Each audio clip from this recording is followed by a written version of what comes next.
నమస్తే, welcome to YoYo TV. Malkajgiri MP స్థానం భారత్లో ఉన్న అతిపెద్ద లోక్సభ స్థానం ఇదే.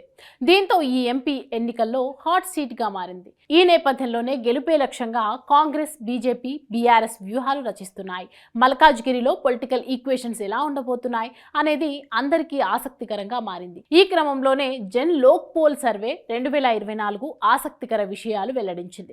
మల్కాజ్గిరిలో పార్లమెంటు స్థానంలో ఈటెల రాజేందర్ గెలుపొందే అవకాశాలున్నాయని జన్ లోక్ పోల్ సర్వేలో తేలింది. బీజేపీ 37.38%, కాంగ్రెస్ 35.38%, బీఆర్ఎస్ 24.93%, ఇతరులు 2.50% ఓట్లు పార్టీలు గెలుపొందే అవకాశం ఉందని సర్వేలో తెలిపింది. మల్కాజ్గిరి పార్లమెంటు స్థానానికి బీజేపీ, బీఆర్ఎస్ అభ్యర్థులను ప్రకటించిన విషయం తెలిసిందే.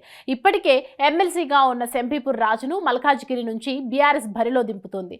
బీజేపీ అభ్యర్థి మాజీ మంత్రి ఈటెల రాజేందర్ను పోటీలో దించింది.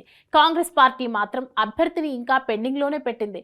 దేశంలోనే వివిధ రాష్ట్రాల వారు ఈ మల్కాజ్గిరి నియోజకవర్గంలో నివాసం ఉంటారు.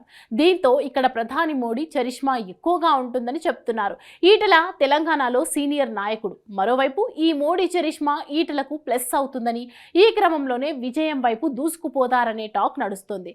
మరోవైపు ప్రధానిగా కాంగ్రెస్ అగ్రనేత రాహుల్ గాంధీ కంటే మోడీనే బెటర్ అని న్యూస్ 18 మెగా ఒపీనియన్ పోల్ సర్వేలో తెలిపింది. మొత్తం 21 రాష్ట్రాల్లో 518 లోక్సభ స్థానాల్లో ప్రజాభిప్రాయం ప్రకారం చూసుకుంటే మరోసారి నరేంద్ర మోడీని ప్రధాని కావాలని కోరుకుంటున్నట్లుగా సర్వేలో తేలింది. ఇటీవల హుజూరాబాద్, గజ్వేల్ 2 స్థానాల్లో ఈటెల పరాజయం పాలయ్యారు. దీంతో ఈసారి ఖచ్చితంగా విజయం సాధించాలని మల్కాజ్గిరిలో ఈటెల వివిధ సేవా కార్యక్రమాలు చేస్తున్నారు. మరోవైపు ప్రధాని మోడీ మల్కాజ్గిరిలో రోడ్ షో నిర్వహించనున్నారు. 3 రోజుల పాటు ప్రధాని మోడీ తెలంగాణలో ఎన్నికల ప్రచారం చేయనున్నారు. ఈ క్రమంలోనే శుక్రవారం సాయంత్రం మీర్జాలగూడ నుంచి మల్కాజ్గిరి వరకు 1.3 కిలోమీటర్ల రోడ్ షో నిర్వహించనున్నారు.